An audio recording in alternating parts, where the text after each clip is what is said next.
C'est le début du printemps. La nature s'éveille dans un équilibre presque parfait. Nous sommes le 16 mars 1865. Une petite fille vient de naître. Ce n'est pas encore la poétesse Aspasia, mais la jeune Johanna Emilia Lisette Rosenberga. Elle voit le jour dans un monde de couleurs, le vert clair de Zemgalé, auquel se mêleront bientôt le bleu clair et le blanc de l'enfance. Johanna préfère souvent à ses poupées, pourtant belles, d'autres camarades de jeu plus vivants, des petits scarabées ou le vieux matou gris. Déjà originale, indépendante et douée très tôt d'une forte personnalité, la petite fille étonne sa famille. Plus tard, ce vif caractère s'enrichira par les impressions inépuisables de l'univers des livres.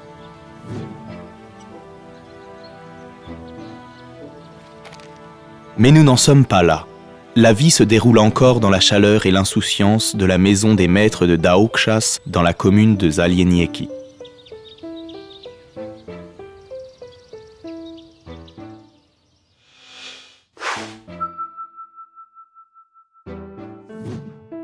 L'été s'endort. L'automne appelle au repos et à la réflexion. Le temps d'entrevoir un nouveau chemin de vie, comme celui de Jánis Pliekšāns qui, le 11 septembre 1865, commence sa route vers Rainis.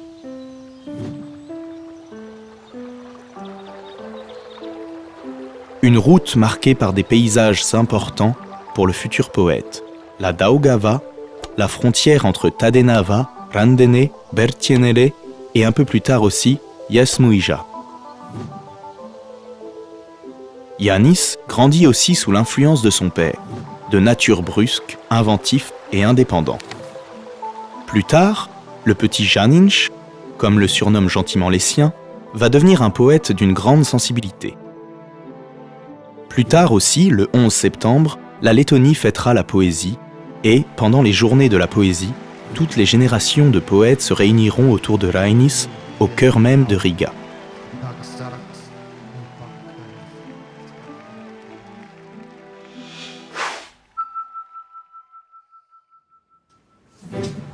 Jánis Pliekšāns vient de terminer ses études classiques au gymnasium de Riga. Ses matières préférées, les langues anciennes, l'histoire, la géographie et la littérature mondiale. Tout ce qui développe une personnalité créative.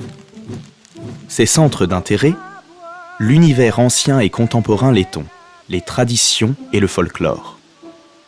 Ses pensées, le journal intime et les lettres aux proches révèlent les préoccupations de l'adolescent. Son défi, Jánis Pliekšāns écrit son premier poème quand il est encore au collège allemand de Greiva. Au temps du gymnasium apparaissent aussi ses premières ébauches de pièces de théâtre et de traduction. Les possibilités, ses choix, le fils des propriétaires terriens part faire ses études à l'université de Saint-Pétersbourg. L'envie de la famille de le voir acquérir un métier sûr et utile est compréhensible. Mais le goût pour la culture n'est-il pas plus fort ? L'étudiant en droit Jánis Pliekšāns, en parallèle de ses sujets d'études, est attiré aussi par l'histoire, la littérature et les sciences naturelles.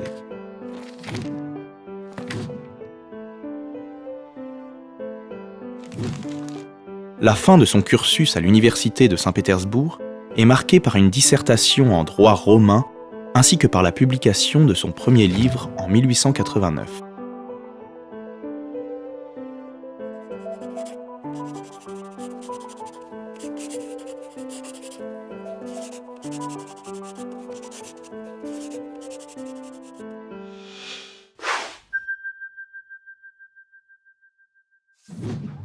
La voie atypique de l'éducation de mademoiselle Rosenberga est choisie par sa mère.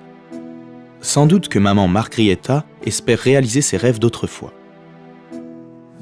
Le vrai but de cet enseignement suivi par la jeune fille est de devenir une bonne maîtresse de maison. Un peu d'élégance en société grâce à des lectures choisies et l'apprentissage du piano, un peu de travaux pratiques, savoir coudre ainsi que toute autre activité féminine, savoir lire et compter pour mener à bien le quotidien. Vient ensuite l'entrée à l'école communale de Zalienieki, puis au lycée de jeunes filles de Jelgava, où la scolarité s'interrompt au profit d'horizons bien différents, la littérature, l'histoire et le théâtre. Viennent aussi les premiers pas sur une scène ainsi que les premiers écrits poétiques. Pourtant, la critique de l'éditeur Indricis Arunans sur le premier recueil de poèmes est dure, tellement dure que le cahier est remis à la sentence du feu.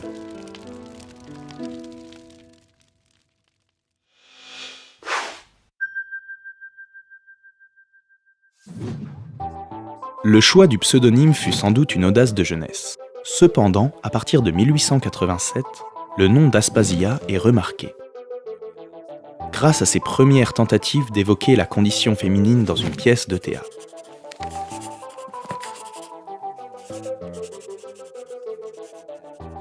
Dans le seul enregistrement radiophonique où on entend la voix de la poétesse, elle se souvient encore dans sa vieillesse des impressions de la première de Vaidailuote avec beaucoup d'émotion.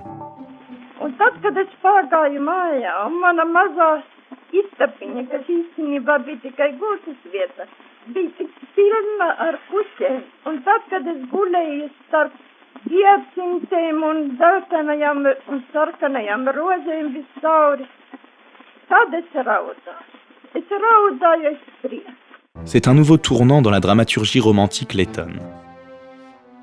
L'audace d'une femme d'exprimer sa force de volonté et son amour est une situation vécue personnellement.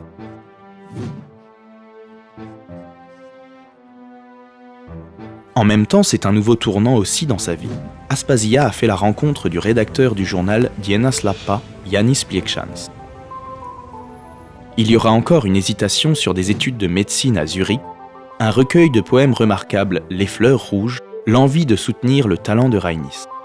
Il y aura un travail en commun à la traduction du Faust de Goethe et le mariage pour pouvoir accompagner Rainis en exil.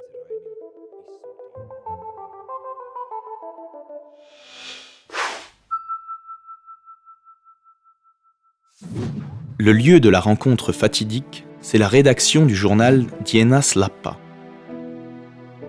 La participation au mouvement démocratique Jaunā Strāva est à la base des convictions social-démocrates de Rainis. Notaire, avocat, publiciste actif qui connaît les actualités mondiales. Puis, l'arrestation, la traîtrise des anciens camarades, la prison et l'exil.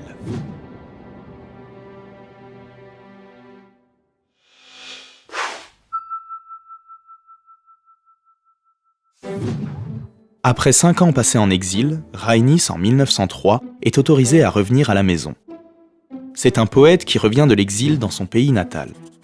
Il a beaucoup appris en traduisant les classiques de la littérature mondiale. Le premier recueil de Rainis est une poésie qui s'adresse à tous, qui réfléchit sur le devenir du XXe siècle. Le nouveau poète encourage les gens. Il les incite à l'action, la réflexion, l'amour et l'esprit critique.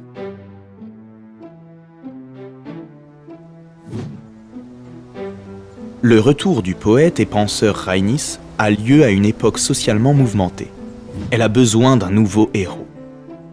En utilisant d'une manière novatrice l'épopée célèbre d'Andrejs Pumpurs, Las Plēsis, Rainis participe à un concours de livrets d'opéra. Cela deviendra la pièce de théâtre Le Feu et la Nuit. Les symboles contenus dans la pièce de Rainis tracent la voie de l'homme du futur.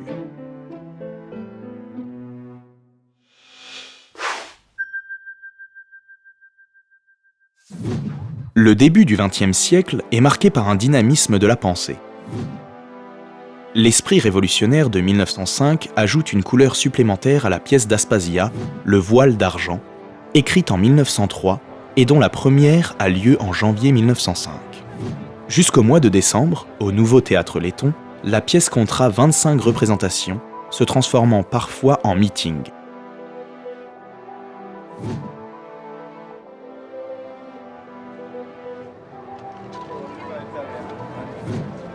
Lorsqu'au milieu de décembre commencent les expéditions punitives, leurs amis conseillent aux deux poètes de quitter le pays. Aspasia et Rainis, secrètement, partent à l'étranger. Il semble au début que cela sera pour une courte durée, mais l'exil s'avère bien plus long que prévu. À Castagnola, près de la frontière italienne, les deux poètes passeront 14 ans de leur vie.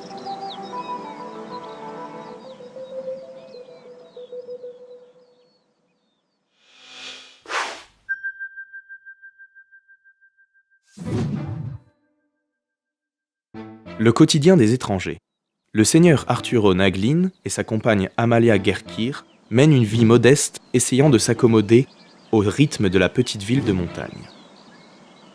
Ils essaient d'atténuer la douleur de la séparation avec leurs proches.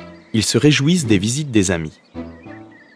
L'exil est marqué par l'isolement et la solitude. Il n'y a qu'une seule voie forte et consolidante, la création. À l'étranger, Aspasia plonge dans ses souvenirs. À quoi ressemble maintenant la voix de son enfance ? Comment se construit la perception de soi-même et du monde ? Impossible de trouver une réponse directe.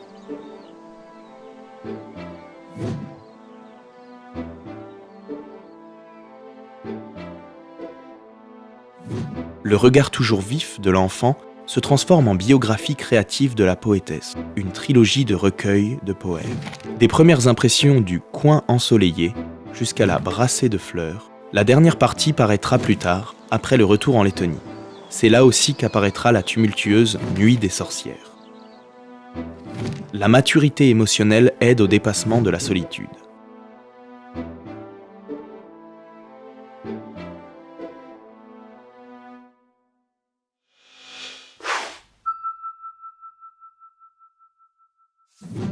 Rhaenys tente de dépasser l'exil d'une toute autre manière. Travailler, travailler, travailler.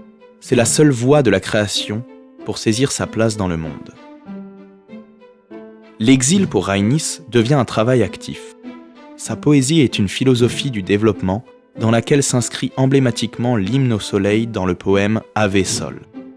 Mais dans le recueil de poésie, la fin et le commencement, la connaissance de soi, le rythme de la nature et de la vie n'auront jamais de fin.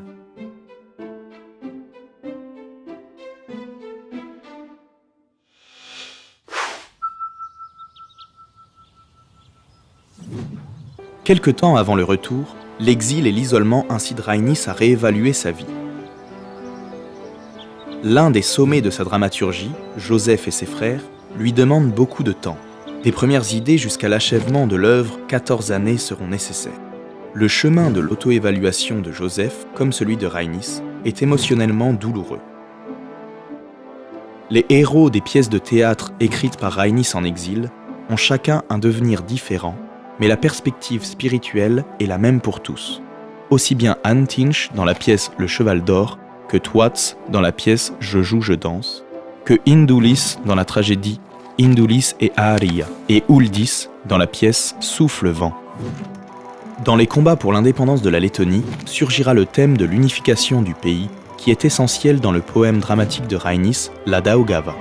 L'accueil triomphal des deux poètes dans leur patrie en avril 1920 confirme de manière marquante le lien entre une personnalité et le peuple. Pour Rhaenys, le retour s'avère être une rude épreuve. Poète et homme politique, penseur et homme de société, deux vies parallèles en même temps en une seule Lettonie. Le Parlement, le ministère de l'Éducation, le théâtre d'Ailes et le théâtre national. Lequel des espoirs, quelle déception était le plus grand ?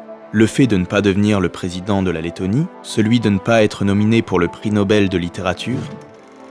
Être homme politique ou poète ? Dans la vie créative s'esquissent les sensations du temps de l'exil, dans la poésie et à travers les légendes et les contes lettons, dans les pièces de théâtre. À côté de cela, les étincelles poétiques offertes aux enfants. Alors que la pièce Ilia Muromets pose toujours des questions sur l'avenir. Le but est-il toujours clair et compréhensible ?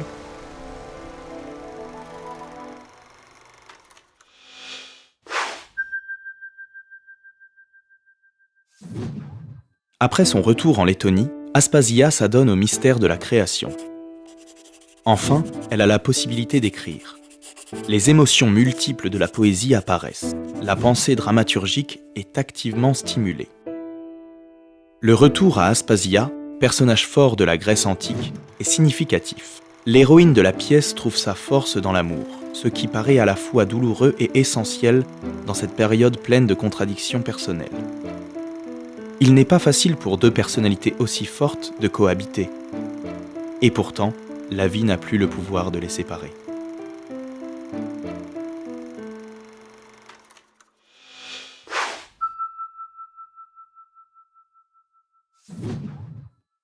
Peut-être est-ce la mort qui peut séparer.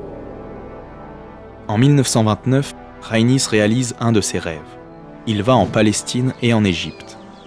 Ce sont des lieux de la vie de Joseph qu'il a certainement voulu visiter. Mais au croisement de la vie et de la mort, qui survient le 12 septembre 1929, il reste tant de projets.